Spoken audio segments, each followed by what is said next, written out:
Varicose veins కి సరైన చికిత్స కోసం సంప్రదించండి ఎవిస్ హాస్పిటల్. నమస్కారం.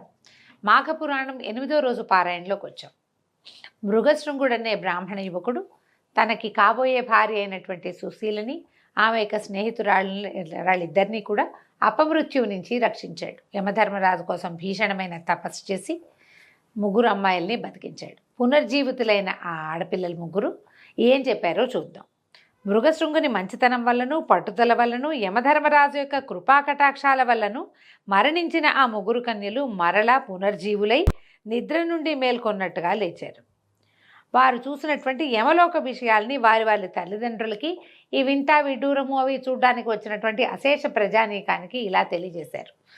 వీళ్ళ జీవుడు యమలోకానికి వెళ్ళిపోయాడు. 3లో నుంచి జీవాలు వెళ్ళిపోయినాయి కదా, అక్కడ వాళ్ళు చూసిన సంగతి జ్ఞాపకం ఉంది వాళ్ళకి. ఏం చూశారో చెప్తున్నారనమాట. యమలోకంలో పాపులు తాము చేసిన పాపములని అనుసరించి శిక్షలు అనుభవిస్తూ ఉంటారు. పాపులు తాము చేసిన పాపకర్మలకు యమలోకంలో కఠిన శిక్షలు అనుభవించవలసి ఉంటుంది. అక్కడ శిక్షలు కఠినాతి కఠినంగా ఉంటాయి. ఎర్రగా కాలుతున్న ఇనప స్తంభానికి పాపులను కౌగలింపజేస్తారు. ఒక ఇనప స్తంభం కాలుతూ ఉంటుందట, దాన్ని కావలించుకోవాలి. ఇనప స్తంభాన్ని కావలించుకుంటే ఏమవుతుందండి? శరీరం కాలుతుంది కదా, కావలింతలు తప్పవట, హగ్ చేసుకోవటమే. తర్వాత తలకిందులుగా వేళ్లాడగట్టి కింద మంటలు పెడతారు. సలసలా కాగుతున్న నూనెలో వేయిస్తారు. విషకీటకాలున్న చోటికి తోసేస్తారు. మనం చూస్తాం రౌరవాది నరకాలు అలా పేర్లు వింటుంటాం కదా, ఆ రౌరవాది నరకాలు కూడా అలాంటివేనండి. రకరకాలు అదొక జంతువట, దానికి అన్ని ముళ్ళు ఉంటాయట. ఆ జంతువులతోటి కుమ్మిస్తారు. రౌరవాది నరకాలు చాలా బాధాకరంగా ఉంటాయని చెప్తారు. ఆ పాపుల శరీరాన్ని పదునైన వాటితోటి, కత్తులతోటి, వాటితో రంపంతో గీరుతారట. ఒక దీన్ని కోసినట్టుగా ఘాట్లు పెడతారు. తర్వాత కారాన్ని అద్దుతారు, దాని మీద ఉప్పు అలాంటివి చల్లుతారనమాట. ఎర్రగా మండే బొగ్గుల్ని ఆహారంగా బలవంతంగా తినిపిస్తారు. చెవులలో సలసలా కాగుతున్న సీసాన్ని పోస్తారు. సూదుల్లాంటి ఇనప మేకులున్న చట్రాల మీద నడిపిస్తారు. వాళ్ళు చెప్పినట్లు చేయకపోతే కనుక చెయ్యనిచో ఆ యమదూతలు శూలములతోనూ ముదరములతోనూ పొడుస్తారు. ముందు ముళ్ళ గదలన్నమాట వాటితోటి. అయితే ఈ శిక్షలన్నీ కూడా పాపులు చేసినటువంటి పాపముల యొక్క తీవ్రతని అనుసరించి ఉంటాయి అని 3 కన్యకలు వాళ్ళు అక్కడ చూసినది వివరించి చెప్పేసరికల్లా తల్లిదండ్రులు, చుట్టుపక్కల ప్రాంతంలో ఇది వింటున్నటువంటి జనమంతా ఉనికిపోయారట. ఏమిటి ఇలాంటి శిక్షల? శరీరం ఉండదు. ఇప్పుడు మనం ఇలాంటివి వినంగానే మనం చచ్చిపోతాము, మరణిస్తాము. మన శరీరాన్ని ఇక్కడ పాతేస్తారు, లేకపోతే కాల్చేస్తారు. మనం అదే కదా తెలుసుకుంటాం. ఖననం చేయబడతాము, లేకపోతే దహనం చేయబడుతుంది దేహంలో నుంచి సూక్ష్మ శరీరమే పైకి ఎక్కడికో వెళ్తుంది. ఏ పక్కకు వెళ్తుందో అది వెళ్ళింది. ఇప్పుడు మనం వైతరణి నది దాటి వెళ్తారని సశరీరంగా కాదు, దేహం ఉండదు. దేహం లేని సూక్ష్మ శరీరాలకే, ఈ సూక్ష్మ శరీరాలకే ఈ బాధలని జీవుడు ఈ నరకాన్ని అనుభవిస్తాడు. మనం చేసినవి ఏవైనా మన లోపల ఉన్నటువంటి జీవాత్మ దీన్ని భరించాల్సి వస్తుందన్నమాట. అయితే జీవాత్మే చేస్తుంది కదంటే జీవాత్మే ఉంటుంది. మనకు ఒక విచక్షణ, బుద్ధి, జ్ఞానము, ప్రవర్తన నియమావళి, క్రమశిక్షణ, ఏదో తపస్సు, పూజ, గీజ ఇవన్నీ చెప్పబడ్డాయి కదా. మనం అవన్నీ చెయ్యము, కొన్నే చేస్తాం. ఏవో చేసిన వాళ్ళు చేస్తారు, చేయని వాళ్ళు ఏమీ చేయరు. నువ్వు ఇది పూజ చేసుకోవాలి నాయన, రోజు పొద్దునే సంధ్యావందనం చేయాలంటే చేయరు ఎవరు. సూర్యుడికి దండం పెట్టుకోవాలి, చేయరు. పెద్దవాళ్ళకి దండం పెట్టాలి, చేయరు. పెద్దవాళ్ళ మాట వినాలి, వినరు. అమ్మని నాన్నని చివరిదాకా చూసుకోవాలి, చూసుకోరు. కుదరదు. ఏమిటో ఉంటాయి ఎవరి కారణాలు వాళ్ళకి. ఏ కారణాలు ఉన్నా మనం ఏ పొరపాట్లు చేసినా, ఏ తప్పులు చేసినా, అకారణంగా ఇతరుల మీద నిందలు వేసిన చిన్న చిన్న పాపాలకి కూడా ఎన్ని రకాలు శిక్షలు ఉంటాయని చెప్తారు. మనం ఈ పురాణాలు ఎందుకు వింటామంటే ఎంతసేపు భక్తి కథే కాదు, దీనివల్ల మనం సరిగ్గా చేయకపోతే మనకి ఏమొస్తుందో కూడా చెప్పబడుతూ ఉంటుంది. ఇలాంటి శిక్షలు ఉంటాయి. ప్రతి తప్పుకి శిక్ష, తప్పు లెవెల్ని బట్టి శిక్ష లెవెల్ ఉంటుందన్నమాట. అది క్లియర్గా చెప్పబడుతోంది. భయపడుతున్న తమ తల్లిదండ్రులను ఆ కన్యలు 3 ఓదార్చారు. తల్లిదండ్రులారా, అన్యాయంగా అక్కడ ఎవరిని శిక్షించరు.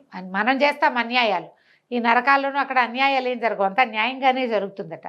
ప్రతి పాపకార్యానికి అనుభవించదగినటువంటి శిక్షాస్మృతి ముందుగానే ఉల్లేఖించబడి ఉంటుంది. పాపుల పట్ల యముడెంత కఠినాత్ముడో పుణ్యాత్ముల పట్ల యముడంతటి ధర్మరాజు. యముని భయంకర స్వరూపం చూసి పాపులు గోల పెడతారు, కానీ పుణ్యాత్ములకు యముడు శాంత రూపుడై దర్శనమిస్తాడు. ముందు అధ్యాయంలో మనం చూసాం, చాలా పరమశాంత స్వరూపంతో మృగశృంగుడికి కనిపించాడు. శాంతరూపుడే ఆయన. పాపుల పట్ల కఠినంగా ఉంటాడు, కానీ రూపం భయంకరంగా ఉంటుందని ఎక్కడా చెప్పబడలేదు. తర్వాత తల్లిదండ్రులారా, భయపడవలసిన పని లేదు, సూక్ష్మంలోనే మోక్షం కలిగే మార్గాన్ని తెలుసుకున్నాం. ఇప్పుడు మనకి ఏం చేయాలి, ఇందులో నుంచి తప్పించుకోవాలి అంటే ఏం చెప్తున్నారు? మానవులు ఈ నరక బాధల నుంచి విముక్తి కలిగించుకోవటానికి ఒక ప్రత్యేకమైన ఉపాయం ఉంది. ఇహపర సుఖములను పొందిన మానవుడు ముక్తి నొందటానికి మాఘమాస నదీ స్నానం ఒకటే సులభ తరుణోపాయము. మనకి ప్రతిసారి చెప్తారండి, కార్తీక మాసంలో కూడా కార్తీకంలో స్నానం చేయి మోక్షం వస్తుందని చెప్తారు. ఇది కూడా అంతే. అప్పుడు చేయలేదు, అప్పుడు చాలా చలిగా ఉందండి, ఎక్కడ చేస్తామండి, మనకు పనులు ఉన్నాయి, రాత్రంతా పని చేస్తాం, పొద్దున్నే స్నానం ఎక్కడ చేస్తాం, ఇట్లా ఆలోచిస్తాం కదా. ఇప్పుడు చేయొచ్చు మనం. మాఘ స్నానం చాలా సులువండి. పైగా మాఘంలో నదీ స్నానం అత్యద్భుతం అని చెప్పారు, కానీ ఇంటి దగ్గర స్నానం చేస్తే తప్పని చెప్పలా. నది చేయగలిగితే అమోఘం, ఇంట్లో చెయ్యి, అదైనా మంచిదే. ఈ సంవత్సరం కాకపోతే వచ్చే సంవత్సరం చేద్దాం నదీ స్నానం. కనీసం ఒకసారైనా ఏ ఫ్రెండ్ ఇంటికో, ఏ గోదావరి వైపుకో, ఏ కృష్ణానది వైపుకో, ఎవరో ఇంటికో, లేకపోతే ఒక చిన్న ట్రిప్ లాగా మనమేనో ఊరికే పొద్దునే వెళ్ళి ఎక్కడో చోట నదీ స్నానం చేసి వస్తే సరిపోతుంది. అవకాశం తీసుకోండి, అది చెప్తున్నారనమాట. అయితే నదీ స్నానం చేయటం వల్ల చాలా మంచి జరుగుతుంది. ప్రతి మానవుడు మాఘమాసమందు నదీ స్నానం చేయటము, శక్తి కొలది దాన ధర్మాలు చేయటము, జపతపాదులు చేసుకోవటము. జపతపాదులు చేయటం అంటే మనకేదైనా మంత్రోపదేశం ఉంటే గాయత్రి దగ్గర నుంచి మామూలుగా మంత్రాలు గురువుగారులు అందరూ ఇవాళ రేపు మనకి ఎంత కరుణా సముద్రులుగా ఉన్నారో మన గురువులు. ఏదో ఒక మంత్రం టీవీ ముఖత అయినా సరే చెప్పేస్తున్నారు. అదైనా చేసుకోవచ్చు కదా మనం వింటే కనుక. మనకేమీ రాదు, శ్రీరామ అనుకో, రామ అనుకోవచ్చు, అదైనా చాలు. ఎవరితోటైనా బోధ ఉంటే అద్భుతంగా ఉంటుంది. బోధ లేకపోయినా మనం చేసుకోవచ్చు. ఏదో ఒక మంత్రము జపము తపము చేసుకోవటము. తర్వాత యజ్ఞాది పుణ్యకార్యాలని చేయటము. ఏదైనా అవకాశం లభిస్తే అన్ని దేవాలయాల్లో ఇప్పుడు హోమాలు జరుగుతూనే ఉంటాయి. ఏదో ఒక దాంట్లో పార్టిసిపేట్ చేయండి ఈ మాఘమాసంలో. ఎక్కడ అవకాశం ఉంటే అక్కడ మన సమీపంలో ఉన్న ప్రతి దేవాలయంలోనూ ఏదో ఒక హోమాలు యజ్ఞాలు చేస్తూనే ఉన్నారు. కొంతకాలం క్రితం ఇట్లా లేదండి. ఇప్పుడు మనకి అవకాశాలు చాలా పెరిగినాయి. దేవాలయంలో సత్యనారాయణ వ్రతాలు చేసుకోవచ్చు, పౌర్ణమి వ్రతాలు చేసుకోవచ్చు, అభిషేకాది క్రియల్లో పాల్గొనవచ్చు. ఫలానా యజ్ఞం జరగబోతుంది, పౌర్ణమి నాడు ఫలానా యజ్ఞం చేస్తున్నాము, ఆసక్తి ఉన్న వాళ్ళు పాల్గొనండి, ఇలాంటి ప్రకటనలు విపరీతంగా కనపడతాయి. మనం రెగ్యులర్గా వెళ్ళే దేవాలయంలో ఉంటే అక్కడే కొంచెం ఏదో అమౌంట్ మనం ఇంట్లో చేసుకోవాలనుకోండి, చాలా పెద్ద పనిగా ఉంటుంది. దేవాలయంలో క్షేత్రంలో చాలా అవకాశాలు లభిస్తున్నాయి కదా. లభించే ఏదో ఒక అవకాశాన్ని, అన్నీ కాకపోయినా ఒకటి రెండింటినైనా తీసుకోవాలి. తర్వాత భగవంతుని పట్ల భక్తి శ్రద్ధలతో ఉండి ఈ మాఘమాసం అంతా కూడా విష్ణు పూజలు చేయుట ఇత్యాది పుణ్యకార్యాలు, మాఘ స్నానం చేయటము, ఇలాంటి పుణ్యకార్యాల వల్ల ఆనాటి వరకు అంటుకున్న పాపాలన్నీ నశిస్తాయి, స్వర్గలోక ప్రాప్తిని పొందవచ్చు. కావున మాఘమాసమందు ప్రతివారు నదీ స్నానము గావించుట ఉత్తమోత్తమమైన సాధనము. మాఘమాస నదీ స్నానం అత్యంత పుణ్యప్రదాయమైంది. ఇంకా చెప్తున్నారండి, ఇంకా కొన్ని ఏమేం చేయాలో. ఈ మాసంలో విష్ణు పూజ చేయటము, పురాణ శ్రవణము, ఎలాగో వింటున్నారు బుద్ధిమంతులు మీరంతా, కాబట్టి ఏం ఇబ్బంది లేదు. శక్తి కొలది దాన ధర్మాలు, శక్తిని బట్టే దాన ధర్మాలు చేసుకోవటం.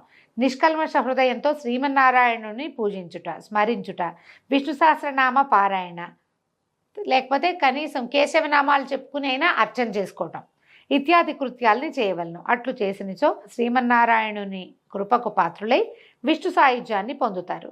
కావున మరణం పట్లను నరకలోకం పట్లను భయపడవలసిన అవసరము లేదు. నరక కూపం నుంచి బయటపడడానికి ఇంతకంటే సులభమైన తరుణోపాయం మరొకటి లేదని ఆ కన్యలు వారి వారి తల్లిదండ్రులకు, అక్కడ చేరిన ప్రజలు, పురప్రముఖులు వారందరికీ కూడా తెలియజేశారు. వాళ్ళంతా సరేనన్నారు. సరేనని ఆ రోజు నుంచి ప్రచారం చేశారు బాగా. మాఘమాస నదీ స్నానము అత్యావశ్యకమైనది. తప్పకుండా సర్వులు ప్రతి వాళ్ళు నదీ స్నానం చేయండి. ఆయా వేళలు ఎవరికి ఎట్లా కుదిరితే అట్లా అని. సర్వము మాఘమాస నదీ స్నానం చేయటానికి, మాఘమాస విధులను నిర్వర్తించడానికి అంగీకరించారు. ఆ కాలానికి ఇప్పటికీ మనకు ఒక తేడా ఉందండి. ఇప్పుడు ఏదో మనం ప్రవచనకర్తలో, పెద్దవాళ్ళు, గురువుగారు, లేకపోతే టీవీలలోనూ మనం చూసి ఇదేదో మంచిదిగా చేద్దాం అనుకుంటున్నాం. ఇది నియమం కాదు. మీ ఆసక్తిని బట్టి మనం విని చేయదలుచుకుంటే, ఇది ముగ్గురు నలుగురు మాట్లాడుకుని అబ్బో ఇది చేస్తే చాలా మంచిదే, మా అమ్మమ్మ కూడా చెప్పేది, అలాంటివి ఏవో మాట్లాడుకుంటాం మనం. సోషలైజ్ అయినప్పుడు కూడా మనకు తెలుస్తాయి కదా. లేదా నలుగురు ఫ్రెండ్స్ కలిసి పోయి ఏ ఆలంపూరో లేకపోతే ఏ బెజవాడో వెళ్ళి కృష్ణానదిలోనో లేకపోతే అక్కడనో తుంగభద్రలోనో స్నానం చేయాలని ఊహిస్తాం. అవకాశం ఉంది. ఇప్పుడు మనం ఇలా చేసి అయితే ఇందులో ఏంటంటే తప్పనిసరిగా చేయాలన్న నియమం లేదు. పాత కాలంలో ఏం జరిగేదంటే ప్రభువులు చాటింపు వేయించేవాళ్ళు. అందరూ చేయాలి అంటే అందరూ చేయాల్సిందే, ఎవ్వరూ మానడానికి వీల్లేదు.